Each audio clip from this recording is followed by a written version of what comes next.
Hello to all CineMaster lovers. Hope you enjoy watching. Let's get started. The movie The Well begins as American art restoration expert Lisa Gray is on a bus headed to the suburbs of Lazio. Shortly afterwards, the vehicle stops, and a group of 3 people, including 2 women and a man, climb aboard. They look like tourists and immediately start a conversation with Lisa. It turns out the 2 women, Tracy and Madison, are American biologists, and the man, Tony, is their Italian guide. They are headed to the outskirts of a village named Sambuci to study the local fauna. Lisa introduces herself and reveals that she too is headed to the same village. A few hours later, it becomes nighttime, and the group arrives at their destination. The biologists then reveal that they are going to set up camp in the nearby forest. Lisa, on the other hand, has a hotel reservation not far off from the bus stop. They promise to meet each other a few days later before heading their separate ways. The next morning, Lisa is waiting at the bus stop outside her hotel when a handsome local man approaches her. He informs her that she will not find any buses in this area, and asks where she is headed. Lisa replies that she is going to the Malvese mansion,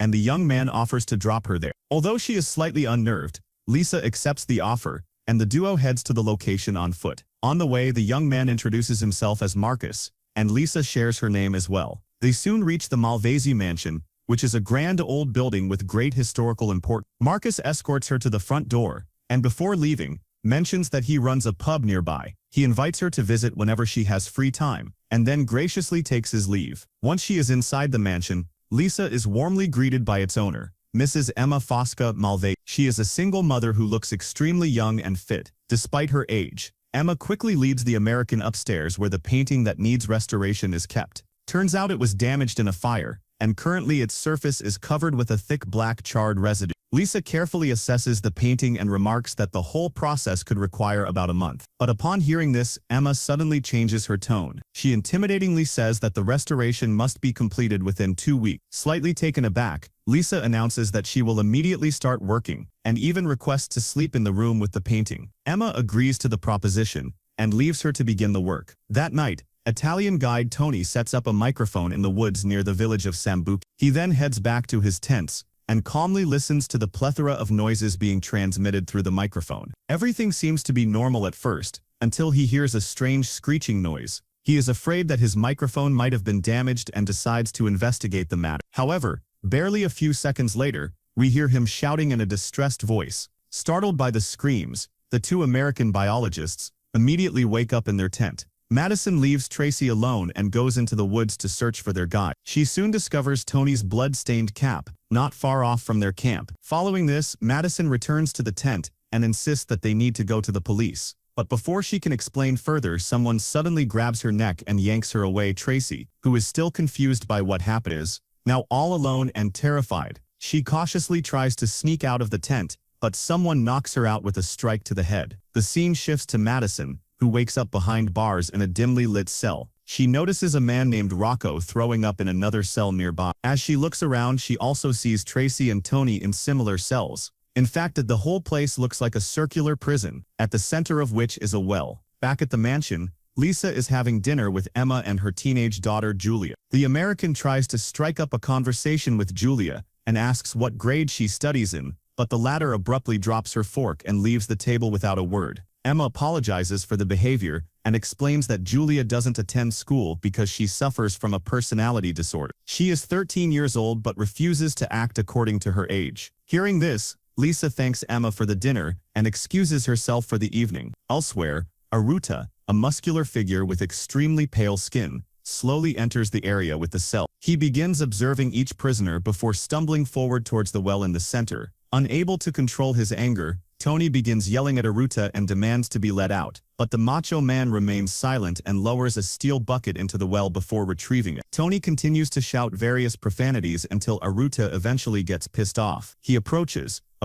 Tony's cell and stabs him in the back with a butcher's knife. The women watch in horror as the giant drags Tony's limp body to the well and throws him. At the mansion, Lisa is slowly making progress with the restoration work of the painting. She is extremely engrossed in her work when suddenly she uncovers a strange, eerie cat-like face hidden beneath the layers of damage. Lisa is intrigued by it and attempts to scrape away the thick black char from the face, but suddenly a piercing scream echoes around the room, startling her. She recoils in horror and accidentally cuts her finger with her tool. Worried, Lisa cautiously removes her glove but her blood splashes onto the painting. The scene then cuts to the cell, where Rocco is attempting to escape using a file from a nail cutter, but he is so anxious that the file slips and falls into the gutter below. Rocco then turns to Madison and reveals that there's a passage beneath his cell, but he has now lost his tool. He also promises to bring backup if they help him escape. Madison then throws her Swiss Army knife toward his cell, and Rocco manages to grab it. That night, while Lisa is sleeping, a naked, ghastly figure enters the room and lies down next to her.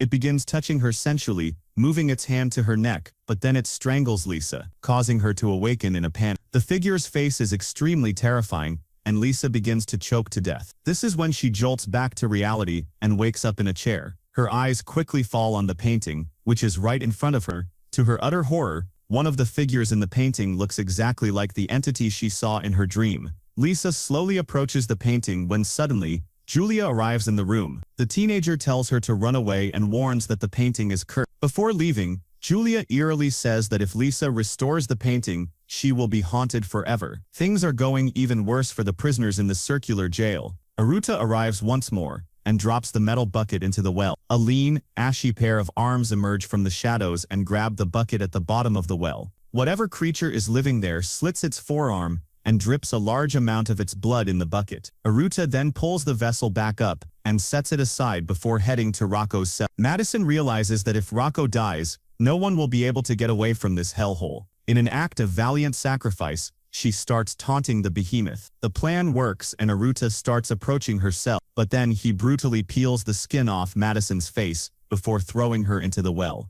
Solid plan, Madison. Meanwhile, we finally get to see the creature that lurks in the darkness of the well. It is a disfigured, ugly, pale, ghost-like entity, which feeds on Madison's intestine. Back at the mansion, a disturbed Lisa has a conversation with Emma about the painting. She unwittingly reveals that Julia had told her some rather unpleasant stories about the painting, but Emma brushes off the claims, saying that Julia regularly makes up strange fantasy stories in her mind. She also urges Lisa to focus on her work, reminding her that according to the contract, any delays in delivery will result in heavy penalties. With the mounting pressure, Lisa takes some antidepressants before going back to work. She is about to get started when suddenly, she hears someone crying nearby. She cautiously goes to investigate, only to be horrified by the sight of Madison, severely injured and crying in a bathtub. Overwhelmed with fear, Lisa runs out of the room and collides with Emma. This shatters the illusion, and Lisa notices that there is no one else in the bathroom. Emma is extremely angered by her frequent breakdowns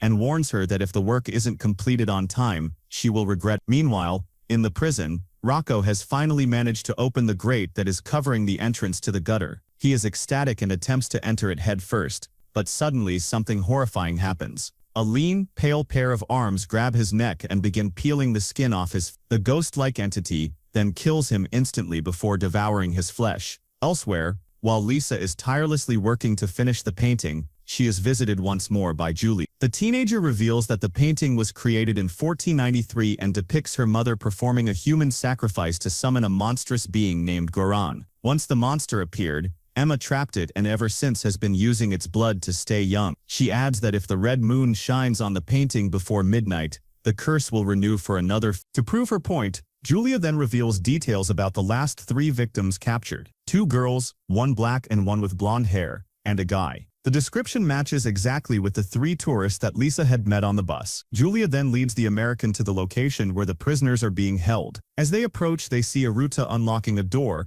and descending into the basement. But right then, Emma calls for her daughter, so the teenager reluctantly leaves. Determined to help the captives, Lisa arms herself with an iron rod and cautiously heads downstairs. She slips through a door and follows Aruta to the basement. Lisa then watches as the behemoth enters the cell room but accidentally knocks over metal rods, which makes a lot of noise. Fortunately, she hides beneath a nearby table before Aruta arrives to investigate. Lisa then catches a horrifying glimpse of severed hands and legs, crawling with maggots from her hiding spot. Aruta, on the other hand, assumes the noise was caused by rats and heads back into the room. Shortly afterwards, Tracy freezes in terror as Aruta approaches and unlocks her cell. She bravely strikes him and tries to escape from there. However, she stumbles on the stairs and ends up losing consciousness. After a while, when Tracy wakes up, she finds Aruta standing over her with a red-hot knife. He presses it against her face, burning her skin without any remorse. Then he lifts Tracy up and slowly lowers her into the well. At this critical moment, Lisa uses the iron rod to smack Aruta's head from behind. The behemoth falls down and gets temporarily knocked out. Lisa uses this opportunity to pull Tracy up from the well,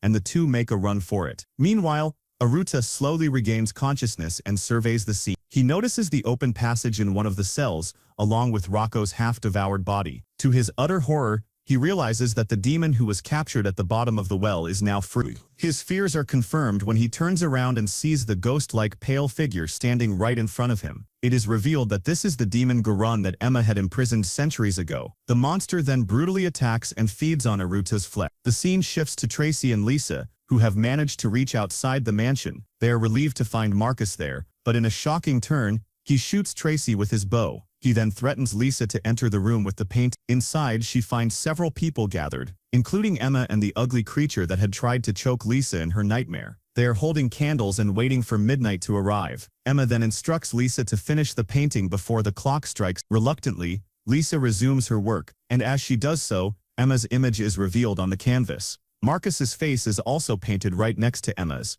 and they start chanting. Everything looks doomed when suddenly Julia bursts into the room with a candle. She orders everyone to step back, or she will set the painting on fire. The teenager then goes on a rant and accuses Emma of trapping her in a little girl's body for centuries. Her words expectedly enrage Emma, and she commands Marcus to kill her. But before he can act, Lisa hurls the cleaning solvent onto Marcus's face. Upon seeing this, Emma lets out a furious scream and shoots Lisa with an arrow. Just as Marcus moves to finish them off, moonlight floods the room. It touches everyone, transforming them into their true, aged form. One by one, they wither and curl up into balls of dried flesh. Lisa and Julia watch on in horror as Emma rapidly ages, crumbles into ashes, and vanishes. Then Julia also begins to change, and we see that she is actually much older than the teenage body she was captured in. She bids farewell to Lisa before disintegrating into ash. Now all alone, Lisa, who has had an arrow in her abdomen, stumbles towards the door and tries to leave. Her exit is soon blocked by Goran, who heads straight for her. Lisa quickly slams the door shut, but the demon begins furiously pounding on it. Desperate,